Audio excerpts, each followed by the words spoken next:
আসসালামু আলাইকুম। আজকে আপনাদের সাথে শেয়ার করব মাত্র ১ লিটার দুধ দিয়েই কিভাবে দোকানের মতো নরম ও সুস্বাদু কাঁচাগোল্লা মিষ্টি বানাবেন সেই রেসিপিটি। চলুন রেসিপিটি শেয়ার করি। এখানে আমি ১ লিটারের মতন ফুল ক্রিম গরুর দুধ নিয়ে নিয়েছি। আপনারাও ছানার মিষ্টি বানানোর সময় অবশ্যই ফুল ক্রিম গরুর দুধ নেওয়ার চেষ্টা করবেন। তাহলে ছানাটা খুব ভালো হয়। আর দুধ জাল দেওয়ার সময় অনবরত নাড়তে থাকবেন যাতে সর না ওঠে। সর উঠলে ছানাটা ভালো হবে না। আমি এখানে ভালোভাবে নেড়ে একবারের মতন বলক তুলে নিব।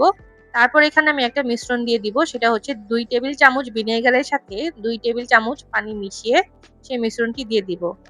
তারপর কিছুক্ষণের মধ্যে আপনারা দেখতে পারবেন দুধ থেকে ছানা ওঠা শুরু করেছে। আর দুধের উপরের পানিটা সবুজ হয়ে গেছে। তখন বুঝবেন আপনার ছানাটা পুরোপুরি তৈরি হয়ে গেছে। তখন আপনারা একটা সুতি কাপড়ে এই ছানা পানির মিশ্রণটি ভালোভাবে ছেঁকে নিবেন এবং ঠান্ডা পানি দিয়ে ধুয়ে ৩০ মিনিটের মতন ঝুলিয়ে রাখবেন। ৩০ মিনিট পর আমি ছানাটাকে একটা প্লেটে নিয়ে নিলাম। দেখুন কি সুন্দর ছানা হয়েছে। এখন আমি ছানাটাকে হাত দিয়ে ভালোভাবে একটু ম্যাশ করে নিব। ২ মিনিটের মতন আমি ভালোভাবে ম্যাশ করে নিব। আপনারাও চেষ্টা করবেন পুরো ছানাটাকে হাতের তালুতে নিয়ে তারপর এরকম করে ম্যাশ করতে। তারপর আমি ২ ভাগ করে নিব। তারপর অর্ধেক ভাগের সাথে আমি মিশিয়ে নিব ১ টেবিল চামচের মতন চিনি। তারপর আমি চিনির সাথে বাকি যে অর্ধেক ছানাটা নিয়েছি সেটাকে ভালোভাবে মিশিয়ে নিব। ২ মিনিটের মতন আমি চিনি আর ছানার মিশ্রণটি একটু ম্যাশ করে নিব। ২ মিনিটের মতন ম্যাশ করে আমি ছানা আর চিনির মিশ্রণটিকে একটা প্যানে মিডিয়াম লো হিটে জাল করে নিব। এই সময় ছানা থেকে চিনি পানি কাটা শুরু করবে। আপনারা এই জন্য চুলার হিটটা সবসময় লো রাখবেন। তারপর আমি দিয়ে দিব 1/4 চা চামচের মতন সাদা এলাচ গুঁড়ো। তারপর মিশ্রণটিকে আমি ভালোভাবে নাড়তে থাকবো। এই সময় আপনারা অনবরত নাড়তে থাকবেন যাতে নিচে লেগে না যায়।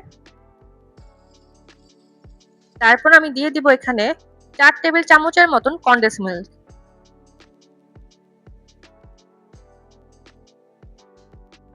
তারপর আমি মিশ্রণটিকে অনবরত নাড়তে থাকবো যাতে পাতিলের তলায় লেগে না যায়।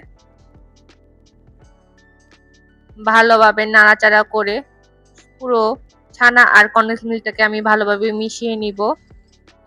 ২ মিনিট পরে দেখবেন এটা একটু ভারী ভারী হয়ে এসেছে এবং ফ্রাই প্যান থেকে সুন্দর করে উঠে আসতেছে। তখন বুঝবেন মিষ্টি বানানোর জন্য আপনার এই মিশ্রণটি তৈরি হয়ে গেছে।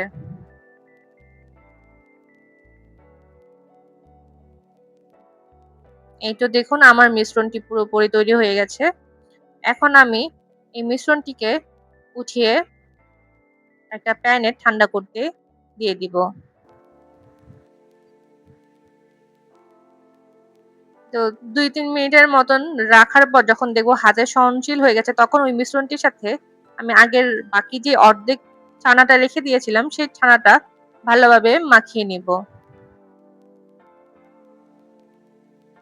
৩ থেকে ৪ মিনিটের মতন মাখানোর পর আমি মিষ্টিগুলোকে ভাগ করে নিব।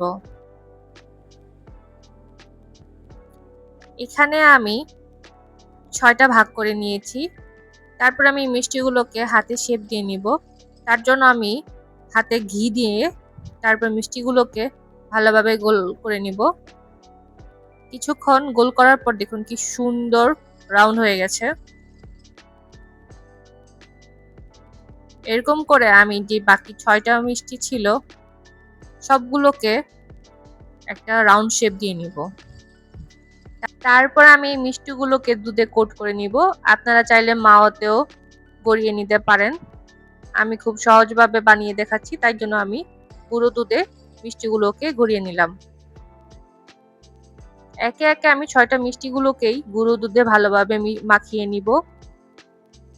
আমার এই রেসিপিটা ফলো করে আপনারাও বাড়িতে খুব সহজেই এরকম দোকানের মতন নরম ও সুস্বাদু কাঁচাগোল্লা সহজেই তৈরি করে নিতে পারবেন। দেখুন কি সুন্দর তৈরি হয়ে গেল। এখন আপনারা আপনাদের পছন্দ মতন উপরে ডেকোরেশন করে নিতে পারেন। আমি আমার পছন্দ মতন ডেকোরেশন করে নিয়েছি। রেসিপিটি ভালো লাগলে লাইক, শেয়ার, কমেন্ট করতে ভুলবেন না। Thank you for watching.